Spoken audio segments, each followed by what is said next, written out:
Hello friends, welcome back to Astrology Today. My name is Melrose and I'm here to quickly preview the next 10 days most impactful aspects with you. Very quickly, please subscribe to the channel, like the video, share it with a friend, click the notifications bell. I'm here every day and I'm so blessed I get to share this content with you. Thank you so much for being here. Now let's get into this Decan. The dates March 1 through March 10 cover Decan 7 of 36 this year.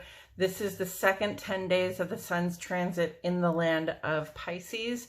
The sun in Pisces is an influence that invites us to relax and lean into the more playful and connective side of being human. We build our skills at emotional intelligence here. We learn about the ways in which our dreams can become illusions that we live by.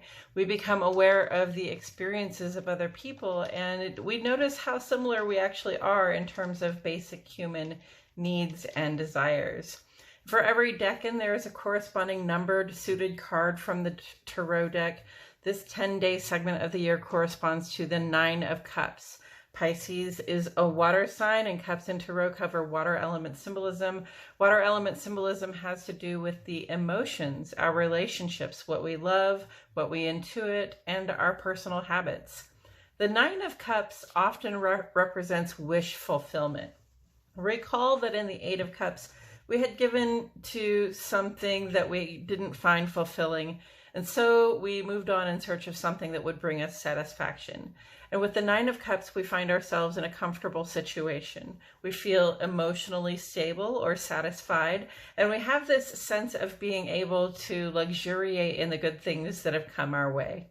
We are encouraged then to indulge in those things that give us joy. However, we are also warned against taking the good life for granted. Whatever you gave of yourself to get to this point, it won't do anything to help you to be smug or to hold that out as evidence of your own superiority. And with that in mind, let's have a preview of the next 10 days. On Wednesday, March 1, the sun will be trine to the moon. Shout outs to my Leo and Cancer influenced friends. This indicates that 3/4 lit waxing moon and the halfway point from first quarter to full. The trine aspect invites us to take advantage of the relative ease and ideal personal functioning for the completion of whatever goals we set ourselves with the new moon, to be completed or to have made some progress on them in time for the full moon, which will come up on Tuesday the 7th. Also on Wednesday the 1st, Venus completes its full conjunction with Jupiter in the sign of Aries. Taurus and Libra, Capricorn and Aquarius leaning friends. These two planets are visible by the naked eye. I'm going to put a little eyeball there.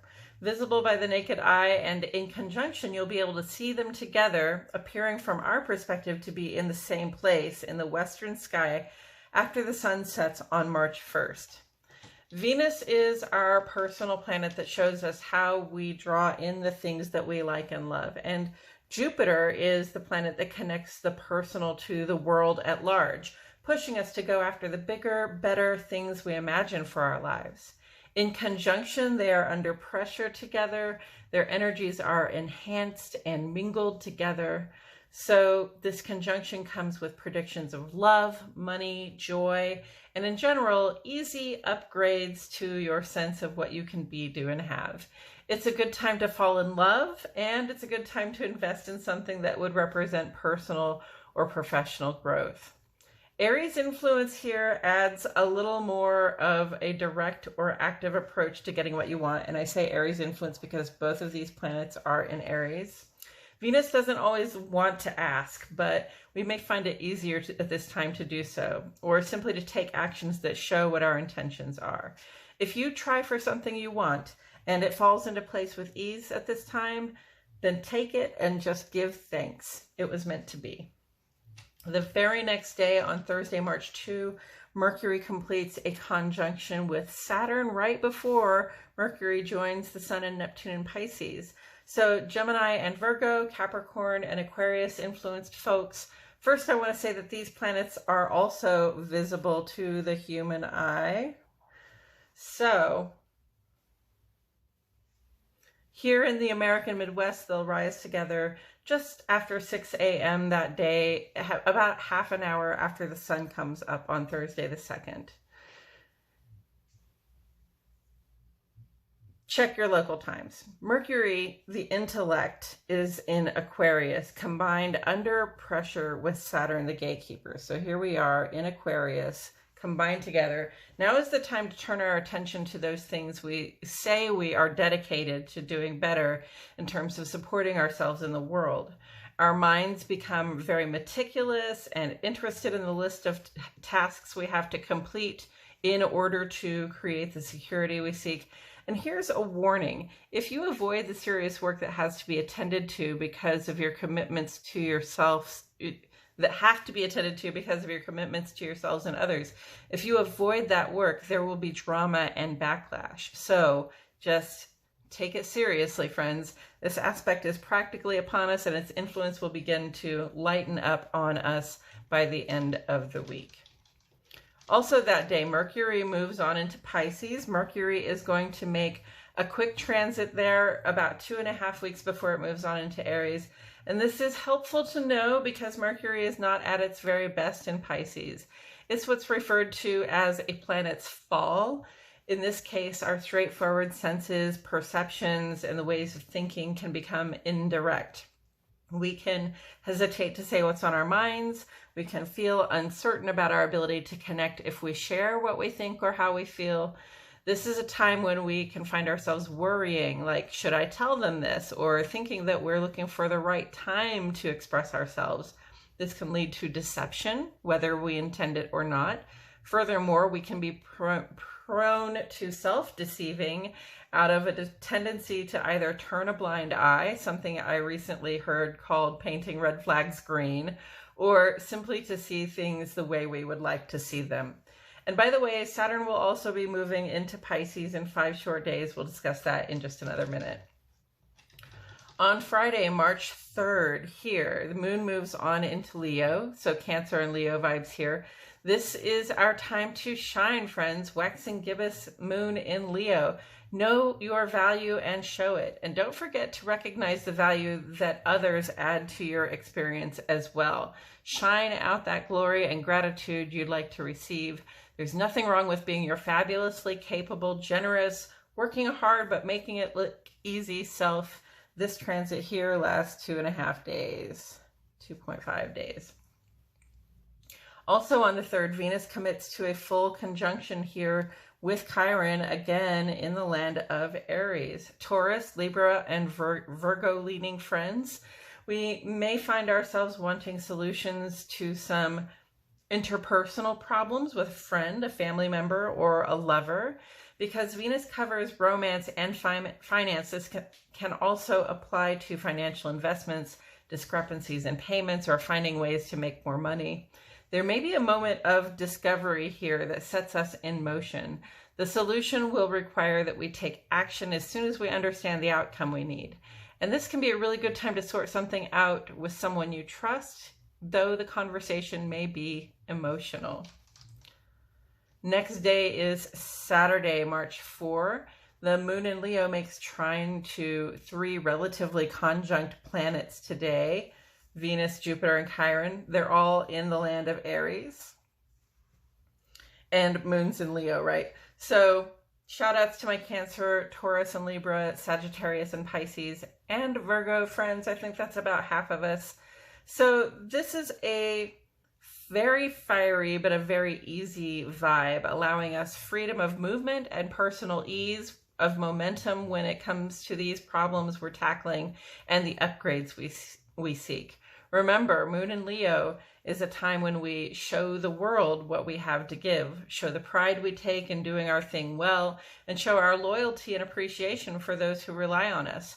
By heeding this call, the problems unravel with ease and the upgrades arise with almost no effort.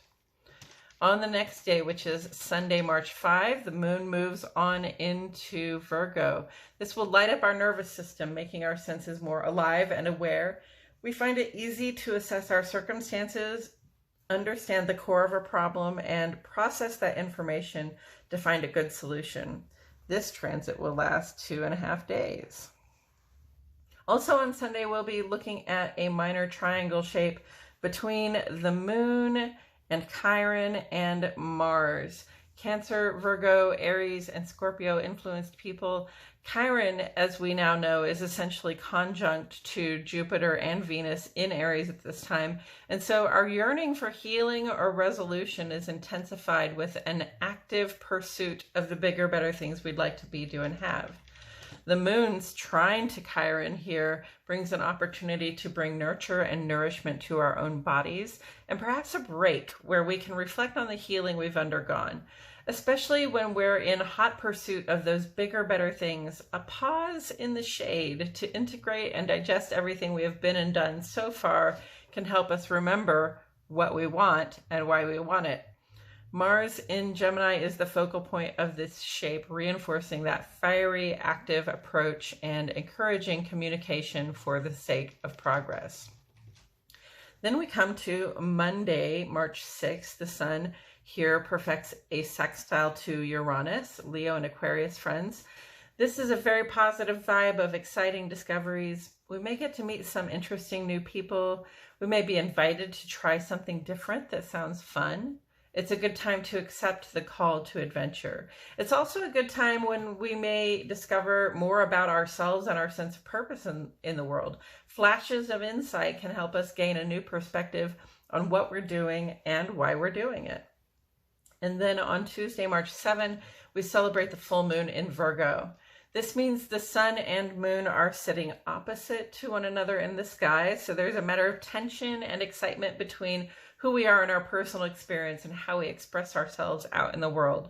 We show confidence, but we reflect more on how far we've come. Hopefully we have sorted things out by this time so that we can relax and enjoy the sense of accomplishment. Also that day, Saturn moves on into Pisces. Saturn has been at home in Aquarius for 3 years, adding a sober perspective to our desire to remake things in a way that everyone can be supported. Now, the planet that guards the doors to material progress is slipping into what some would call a dream state. There can be a tendency to slack off on our responsibilities during this transit. We may find it harder to show up for the things we said we would do. Saturn works for structure, whereas Pisces advises relaxing so we can feel our connections. It can be a little bit like getting lost in fairyland. Time passes differently and we're easily distracted by delightful acts of creation. On the other hand, the wide open, imaginative vibe of Pisces can have the effect of helping us create those structures and networks that we rely on for support in a way that is more intuitive or user-friendly. We're encouraged at this time to incorporate what we might normally think of as fantasy into the practical things we seek to manifest. If we can, quietly but diligently do the necessary work while allowing ourselves to get creative with it, we can really make some dreams come true for ourselves and in the service of others. Next up, Wednesday, March 8th, the moon moves on into Libra after a trine with Pluto. So let's talk about the trine first. As you probably heard me say, when the moon and Pluto talk to one another, stuff comes up. Cancer and Scorpio vibes here. We think things we had forgotten or simply never understood can arise from the intuitive depths to the surface of our understanding. The trine aspect offers ease of functioning, so we are empowered on this day to take advantage of our ability to feel our way to the heart of the matter and realize its impact on us. And then after a very brief void of course, the moon will enter Libra that day, and the internal conversation becomes more about who and what we relate to on the personal level, and whether we feel any imbalance in those connections. Reciprocity in relationships becomes all important during this 2.5-day transit. Then on Thursday, March 9, the moon makes opposition aspects to the same 3 essentially conjunct planets in the land of Aries here: Venus, Jupiter, and Chiron. Cancer, Taurus, and Libra, Sagittarius, and Pisces, and Virgo influence friends. These 3 are like the 3 amigos. They're working together to heal our old wounds and to help us find upgrades in terms of having what we like, love, and can't get enough of. We'll be feeling less of the Venus and Jupiter vibe at this point, but these planets are still combined under pressure together, just to a lesser extent than before. And where before, on Saturday the 4th, we found a certain amount of ease and grace in our pursuit of the healing and upgrades we seek, we now find a potential for personal conflict in regards to the healing and upgrades we seek. We may hit a bump in the road or find the limit to our personal comfort zone in seeking resolution or working toward a higher goal. Moon in Libra invites us to find our balancing point and act as best as we can from there, understanding that we won't make much progress if we can't stand, figuratively speaking, on our own 2 feet. The final day of this decan is Friday, March 10, and on this day the moon moves on into Scorpio, encouraging us to settle in and do some soul searching. We're more intuitive than usual during this 2.5-day transit, and we may find that it's easier to bring certain things to an end in our own hearts, which is necessary for us to bring them to an end in the outer life. Also that day, we celebrate a brief grand trine between the moon, Mars, and Saturn, Cancer, Aries, and Scorpio, Capricorn, and Aquarius folks. This indicates personal work or business we have to take care of at home. It should be easy to give you, it should be easy if you give it your attention and take action to follow the necessary steps. Saturn has just entered Pisces, right? But the moon and Mars are both in air signs on this day. This allows us, I think, some foresight into how Saturn and Pisces might treat us as individuals and how we can do what we can do in terms of collaboration and seeking fairness in our connections to help us navigate these dreamy Piscean waters.